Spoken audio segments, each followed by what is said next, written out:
हमारे चैनल को लाइक करें, शेयर करें और सब्सक्राइब करो और बेल आइकॉन को दबाओ। काय सांगाल तुम्ही या ठिकाणी पाहणी करताना मिळाला असं? नाही, केकत मेंबरला काल संध्याकाळी जी काही घटना घडली, एक 6 वर्ष मुलीला तिच्यावर खूप अत्याचार केले गेले आणि तिला परत तिच्यावर म्हणजे मारून टाकण्यात आलं आणि तिला काल रात्री ह्या ठिकाणी आणलंय। अतिशय वाईट परिस्थिती त्या मुलीची आहे आणि तो नराधम सगळ्या गोष्टी करून पळून गेलेला आहे। पोलीस स्टेशनला त्याची कंप्लेंट पण दाखल आहे, पोलीस त्याचा शोधही करतायत।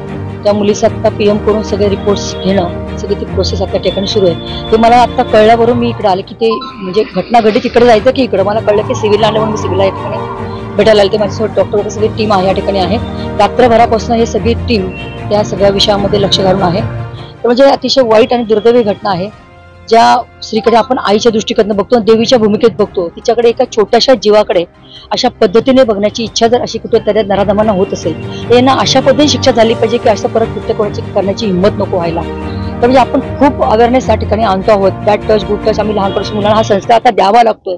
पूर्वी ह्या गोष्टी कराव्या लागत नव्हतं, पण आता ते करावं लागतंय की परस्त्री माते समान हा विषय परत आता एकदा नव्याने लोकांपुढे सांगावा लागतोय।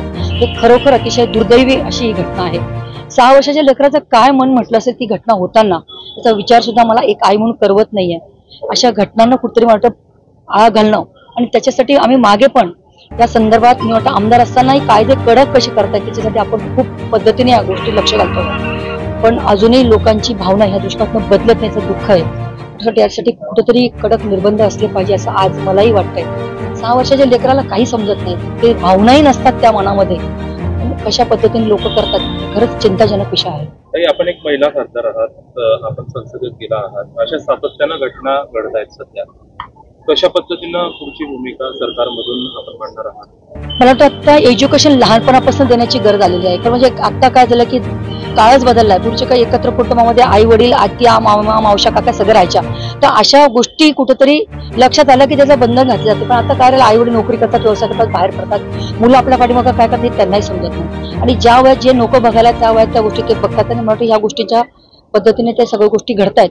आता 37 वर्षाच्या माणसाने अशी घटना करावी, म्हणजे एक नाही 3 बायका केल्या, 3 बायका पळून गेल्या, याचा अर्थ तो माणूसच विकृत पद्धतीचा। तर ही विकृती जोपर्यंत जाणार नाही तोपर्यंत मला वाटतं बदल होईल असं वाटत नाही आणि ही विकृती जाण्यासाठी कुठेतरी मला वाटतं लहानपणापासूनच एक शैक्षणिक वातावरण त्या ठिकाणी मला वाटतं निर्माण करावं लागेल आणि मला वाटतं ह्या दृष्टिकोनातून एक महिला खासदार म्हणून आम्ही